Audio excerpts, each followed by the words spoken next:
Hello everyone, कैसे हैं आप सब। मैं संजय और आज की जो मैं वीडियो लेकर के आया हूं बहुत ही इम्पोर्टेंट रहने वाली है, क्योंकि आज मैं जो आपसे डिस्कस करना चाह रहा हूं उसमें 10 मोस्ट इम्पोर्टेंट जीके क्वेश्चंस मैं आपके सामने लेकर के आया हूं। हम यहां पर डिस्कस करेंगे और मोस्टली जितने भी जो कंपटीशन एग्जाम होते हैं उनमें से यहाँ से क्वेश्चन पक्का पूछा ही पूछा जाता है। तो ध्यान से देखिएगा इस वीडियो को। तो बिना देर के शुरू करते हैं आज का जो वीडियो है। पहला क्वेश्चंस मैं यहां पर लिख देता हूं। पहला क्वेश्चंस हमारा कि विश्व में सबसे ज्यादा बारिश कहां होती है?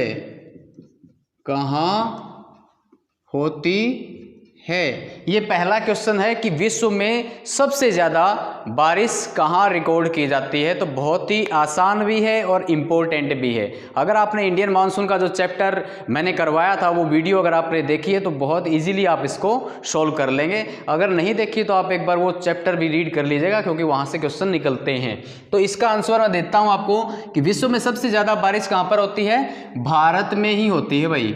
और भारत की जगह कौन सी है? मोहसिन राम। कौन सी जगह है भाई? मोहसिन राम।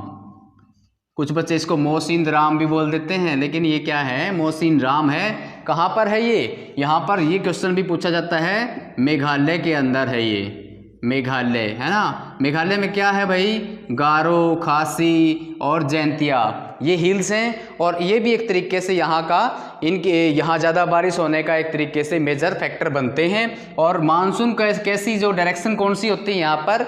तो बे ऑफ बंगाल की तरफ से यहाँ मानसून जाती है। बे ऑफ बंगाल में, बंगाल की तरफ से, है ना। बंगाल की जो खाड़ी है उसकी तरफ से, क्योंकि अरब सागर की तो हमें पता था ऐसे जाती है ना। तो ये वाली जो मानसून है बे ऑफ बंगाल से इधर से स्ट्राइक करेगा और यहाँ टकरा करके यहाँ पर ज़्यादा बारिश होती है। अब ये पूछ लिया जाए कि मोहसिन राम में एवरेज एनुअल रेनफॉल कितनी होगी? तो अकॉर्डिंग टू एनसीईआरटी की मैं अगर बात करूँ तो यहाँ पर माना गया है 400। कितना है भाई? 400 सेंटीमीटर, है ना, एवरेज एनुअल रेनफॉल ये है ना। और जब मानसून की बात करें तो कई दिन तो ऐसे होते हैं कि 1000 सेंटीमीटर पर डे के हिसाब से वहाँ पर बारिश हो जाती है। तो बहुत ही ज़्यादा ये महत्वपूर्ण हमारे लिए हो जाता है। तो पहला क्वेश्चन आपको समझ में आ गया होगा। इससे रिलेटेड मैंने 3-4 बातें बताई हैं, ये भी आप ठीक से ध्यान में रख लेना। दूसरा जो क्वेश्चन रहेगा वो मैं यहाँ पर वाटरफॉल से लूँगा। वाटरफॉल है ना, क्या है भाई? जलप्रपात। तो मैं कहूँगा कि विश्व का सबसे ऊंचा जलप्रपात कौन सा है? विश्व का सबसे ऊंचा जलप्रपात, है ना, जलप्रपात कौन सा है? ये भी बहुत ही इंपॉर्टेंट क्वेश्चन है ना, कि वर्ल्ड हाईएस्ट वाटरफॉल बताइए। तो ये क्वेश्चन पूछा जाता है कई बार पेपर में। तो वो कौन सा है भाई? नियाग्रा। हिंदी में लिख देता हूँ, नियाग्रा जलप्रपात है, नाम है नियाग्रा। अगर आपसे ये पूछ लिया जाए कि नियाग्रा जलप्रपात कौन सी कंट्री के अंदर है, तो ये आएगा यूएसए, है ना। और अगर आपसे ये पूछ लिया जाए एग्जिस्ट लोकेशन की बात करें तो क्या आएगा आपका? तो यहाँ पर वेनेजुएला लिख देना आप, वेनेजुएला। तो यहाँ पर भी 3 बातें मैंने आपको बताई हैं, इंपॉर्टेंट हैं। नियाग्रा जलप्रपात वर्ल्ड में सबसे ऊंचा जलप्रपात है और यूएसए के अंदर है। और वेनेजुएला का भी आपने ध्यान में रखना है ना। तो तीसरा क्वेश्चन भी मैं वाटरफॉल से ही लूँगा, नियाग्रा लिख देता हूँ, 1 मिनट, नियाग्रा, है ना। तीसरा है वाटरफॉल से ही रिलेटेड ले लेते हैं, चल रहा है सीक्वेंस में। तो एक एंजिल जलप्रपात है, एंजिल जलप्रपात यानी वाटरफॉल है, जलप्रपात, है ना। ये किस नदी के ऊपर है? ये क्वेश्चन पूछा गया है कई बार पेपर में।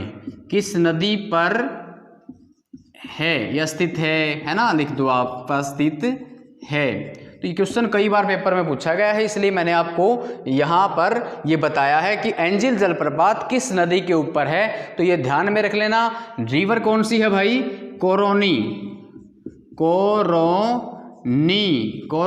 ये नदी है, कोरोनी नदी के ऊपर ये एंजिल जो वाटरफॉल है वो है। ये क्वेश्चन कई बार पेपर में पूछा गया है, इसलिए मैंने आपको यहाँ पर बताया है। अगला जो क्वेश्चन रहेगा वो मैं लूँगा लेक से रिलेटेड, झील। ये बहुत ही महत्वपूर्ण है। कुछ झीलें तो इतनी इंपॉर्टेंट है कि हर बार हर कंपटीशन एग्जाम में पूछ लिया जाता है कोई ना कोई क्वेश्चंस। तो पहली जो झील रहेगी वो रहेगी भी सबसे मीठे पानी की झील, या ताज़ा भी कह सकते हैं, है ना, सबसे या मीठे पानी की झील, है ना, पानी की झील वो कौन सी है। तो ये क्वेश्चन है, बहुत ही बार पूछा गया है, कौन सी है। आंसर तो देता हूँ इसका मैं आपको। तो ये कौन सी है भाई, सुपीरियर, सुपीरियर, है ना, सुपीरियर झील है ये सबसे मीठे पानी की झील है, या आप कह सकते हैं ताज़ा पानी की झील है। और देखो इससे में ट्रिक बनती है यहाँ पर, सुपीरियर यानी सुपर, सुपर का मतलब क्या है, बहुत ऊंचा होता है ना, अच्छा होता है। तो इसलिए यहाँ पर क्या है भाई, सुपीरियर यानी सुपर, वाटर अच्छा है इसलिए माना गया है। अगला जो क्वेश्चन रहेगा वो भी झील से ही रिलेटेड है। अब मैं यहाँ पर पूछूंगा कि सबसे गहरी झील कौन सी है, deepest lake in the world, है ना, सबसे गहरी झील, सबसे गहरी झील कौन सी है ना, ये क्वेश्चन है। ये भी पूछ लिया जाता है कई बार और आया भी है पेपरों के अंदर। तो ये आंसर मैं यहाँ पर देता हूँ आपका, जो सबसे गहरी झील, उत्तर दे देता हूँ पहले तो बैकाल। क्या है, बैकाल, बैकाल झील है जो सबसे गहरी है। यहाँ भी एक ट्रिक बनती है, देखिए बै को छोड़ दो आप लोग, काल यानी कोई वाटर बॉडी है, डीप है काफ़ी, है ना, और एक बच्चा आता है और यहाँ पर खड़ा होकर के ना इसकी तरफ देखता है, तो देखता है तो उसको अपनी परछाई नज़र आती है और वो डरता है क्योंकि पता है उसको बहुत ही गहरी है, अगर इसके अंदर गिर गया तो मरेगा, बचेगा नहीं, है ना। तो उसको अपना काल नज़र आया बच्चे को, तो इसलिए इसको बोल देगा बेकाल, है ना, तो काल नज़र आया उसको, इसलिए बैकाल झील हो गई। तो ये क्वेश्चन यहाँ से आप लोग इसको समझ सकते हैं। अगला जो क्वेश्चन रहेगा एटमॉस्फेयर से ले लेते हैं। एटमॉस्फेयर का बहुत ही इंपॉर्टेंट क्वेश्चन है कि वायुमंडल की वो कौन सी परत है, वायुमंडल की कौन सी परत, कौन सी परत मौसमी घटनाओं के लिए, मौसमी घटनाओं के लिए जानी जाती है, जानी जाती है। बहुत ही इंपॉर्टेंट क्वेश्चन है। एटमॉस्फेयर की वो कौन सी लेयर है जो किसके कारण, वेदर कंडीशंस के कारण जानी जाती है। तो कौन सी है भाई, सबसे पहली लेयर है और वो कौन सी है, ट्रोपोस्फियर, ट्रोपोस्फियर यानी कि हिंदी में बोलेंगे इसको शोभ मंडल, है ना। और सौर मंडल में मैंने बताया था क्या क्या होता है भाई, जब हमने एटमॉस्फेयर का एक वीडियो डाला था तो मैंने बहुत अच्छे तरीके से उसमें डिफाइन किया था कि एटमॉस्फेयर के अंदर कितनी लेयर होती है, मेनली कितनी है, 5 लेयर बताई थी हमने। तो पहली जो लेयर थी सरफेस से हम लेकर के चलते हैं तो कौन सी थी, वो ट्रोपोस्फियर थी यानी कि शोभ मंडल, है ना। उसके अंदर क्या क्या चीज़ें होती हैं, सभी मौसमी घटनाएं होती हैं, जैसे कि बादल का बनना है, बिजली का चमकना है, रेनफॉल का होना है ना, और माउंटेन भी यहीं पे मिलते हैं, और साइक्लोन भी यहीं पे आते हैं, चाहे एंटी साइक्लोन है या फिर साइक्लोन कोई भी हो, है ना। तो इस सुनामी भी लगभग यहीं पर देखने को मिलती है। तो बहुत सारी चीज़ें ऐसी हैं जो ट्रोपोस्फियर लेयर के अंदर देखी जाती हैं। एक और चीज़ है यहाँ पर GHE, ये क्या बताया था मैंने, ये बताया था मैंने green house effect, GHE green house effect. ये भी फिनोमिना आपकी ट्रोपोस्फियर लेयर के अंदर ही जनरेट होता है, वहाँ पर देखने को मिलता है। अब ये मामला है क्या, क्योंकि पता है हमें सन है ये हमारा, है ना, ये हमारी अर्थ है, और ये एक तरीके से अर्थ के ऊपर क्या है, कि जो गैसेस हैं हमारी, जैसे CO2 है, एन नाइट्रोजन है, मीथेन है, या और भी दूसरी जो गैसें हैं, वो भारी होने के कारण धरती की जो निचली लेयर है उसी के अंदर वो अपना एक तरीके से मोटा घेरा बना लेती हैं, जिसकी वजह से सनरेज यहाँ पर आ तो आसानी से जाती हैं धरती के ऊपर शॉर्ट वेव के रूप में, लेकिन जब वो धरती से टकरा करके लॉन्ग वेव्स के रूप में जाती है ना ऊपर, तो यहाँ पर ये जो मोटा घेरा बना हुआ है ये उनको क्रॉस नहीं करने देता, और जिसकी वजह से ये यहीं पर टकरा करके धरती पर ही रन करती रहती हैं। और इसके कारण क्या होता है, इसके कारण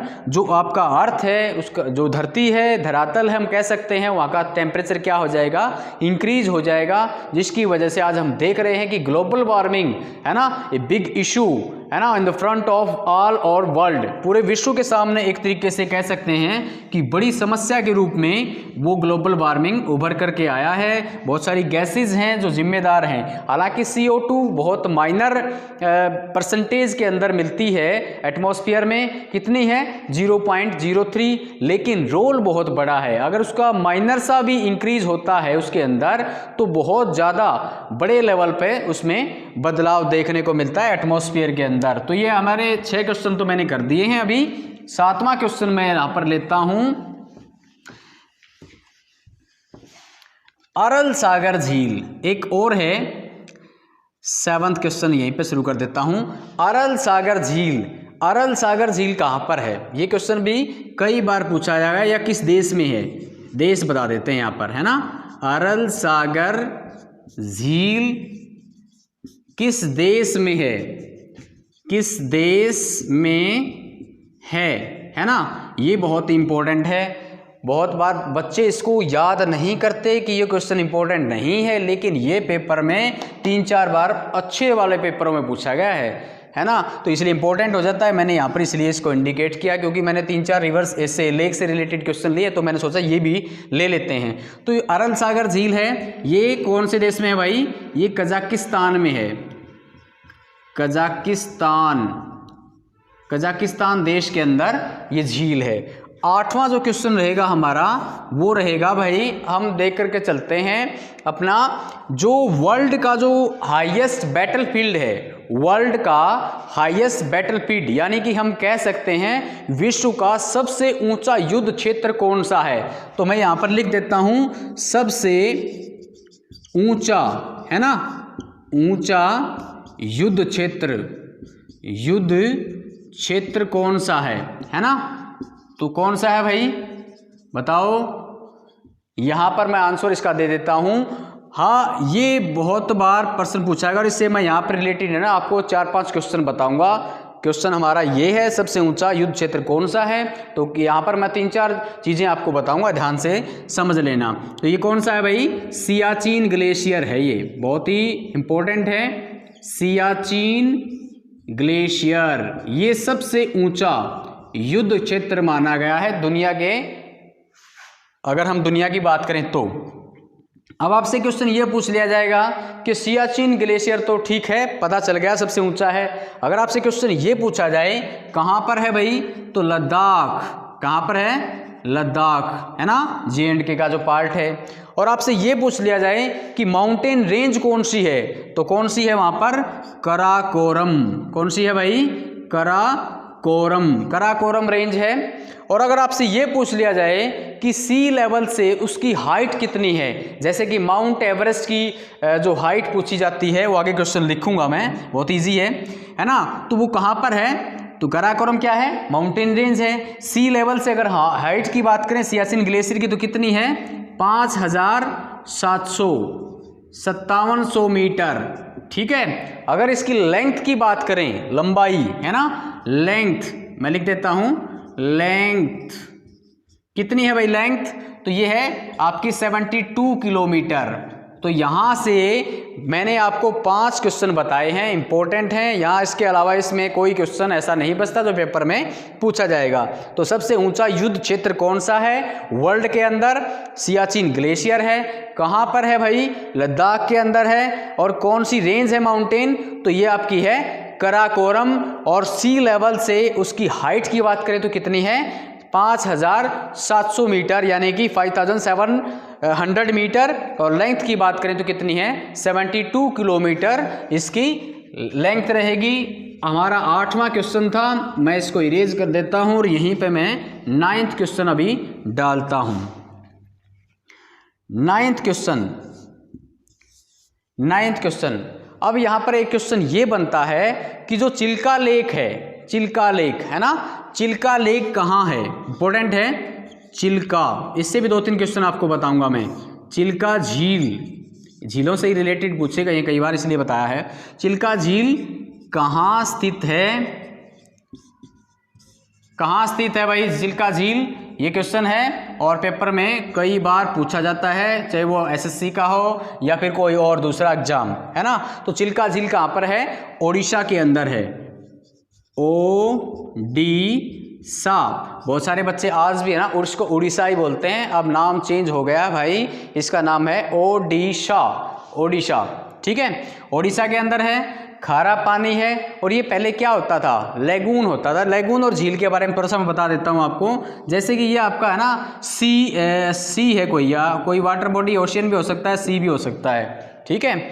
और यहाँ पर इसका अर्थ सरफेस का जो किनारा है, यहाँ से कोई नैरो चैनल है और यहाँ पर कोई गहरा, एक तरीके से हम कह सकते हैं गड्ढा है या कोई गहरा ऐसी कोई गहरी जगह है जहाँ से इस चैनल से पानी जो आता है, खारा पानी समुद्र का आया ना, तो ये क्या कर देगा, इसको फुलफिल कर देगा। और इसका जब दायरा और भी ज़्यादा बढ़ जाए, यानी यहाँ पर फुलफिल हो गया, तो इसको क्या बोलेंगे, लेगून बोलेंगे। इसको ज्योग्राफी में क्या बोलते हैं, इसको लेगून बोलते हैं। जब इसका दायरा ज़्यादा बढ़ जाएगा, पानी बहुत ज़्यादा हो जाएगा, तब ये किस में बदल जाएगा, झील में कन्वर्ट हो जाएगा। और जब और भी ज़्यादा हो जाता है तो वो सी की कैटेगरी के अंदर आ जाता है, यानी सागर जो बनते हैं वो हमारे ऐसे बन जाते हैं, ठीक है। तो हमारा जो आज का जो अंतिम क्वेश्चन रहेगा, बहुत ही आसान क्वेश्चन है लेकिन इम्पोर्टेंट भी है, ठीक है, इम्पोर्टेंट है। वो क्या है भाई कि जो वर्ल्ड का हाईएस्ट या लार्जेस्ट जो डेल्टा है वो कौन सा है और कहाँ पर है, कौन सी नदी बनाती है। 4-5 क्वेश्चन बनेंगे, क्वेश्चन एक लेकर के चल रहा हूँ लेकिन मैं बताऊंगा बहुत ज़्यादा। अब यहाँ पर मेरा है अंतिम क्वेश्चन 10, ठीक है, यानी कि विश्व का सबसे बड़ा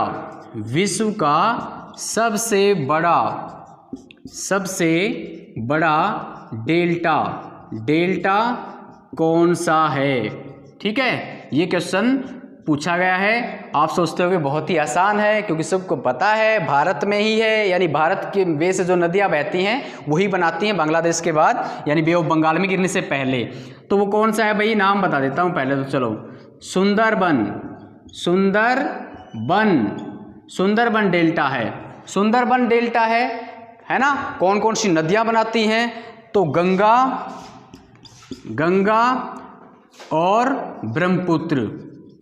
ब्रह्मपुत्र, ये दोनों रिवर्स जो है ना वो जाती हैं, किस नाम से जाती हैं, फाइनली किस नाम से वो बे ऑफ बंगाल में गिरती हैं और वहाँ पर अपने जो एक तरीके से कंकड़ पत्थर गाद मिट्टी जो लेकर के आई हैं वो जमा करती हैं, और उसकी जो पानी है वो कई दिशाओं में बहना शुरू हो जाता है और एक तरीके से यहाँ पर ये डेल्टा बन जाता है। तो सुंदरबन डेल्टा है। क्यों नाम रखा गया सुंदरबन डेल्टा, क्योंकि वहाँ पर एक सुंदरी नाम का ट्री पाया जाता है, और मैंग्रोव जो ट्री हैं, मैंग्रोव जो वेजिटेशन है वो भी आपकी सुंदरबन डेल्टा के आसपास में बहुत ज़्यादा मात्रा में मिलती है। तो यहाँ से क्वेश्चन कितने बने भाई, विश्व का सबसे बड़ा डेल्टा सुंदरबन है ना। कौन सी नदियाँ बनाती हैं, गंगा और ब्रह्मपुत्र बनाती हैं। गंगा की लेंथ कितनी है, मैंने एक रिवर्स पे बनाया था वीडियो, आप लोग देख लेना उसको, सारी रिवर्स के बारे में बताया गया है। तो गंगा की लेंथ कितनी है भाई, 2525 किलोमीटर है, और ब्रह्मपुत्र की हम कितनी बताएंगे, 2900 किलोमीटर। ओके, तो ये आज का हमारा अंतिम क्वेश्चन था। उम्मीद करता हूँ आपको ये क्वेश्चन बहुत ही अच्छे तरीके से समझ में आ गए होंगे। 2 बार इस वीडियो को देख लेना, ये आपके किसी भी एग्जाम में आने वाले बहुत ही महत्वपूर्ण क्वेश्चंस हैं। Thank you, wish you all the best.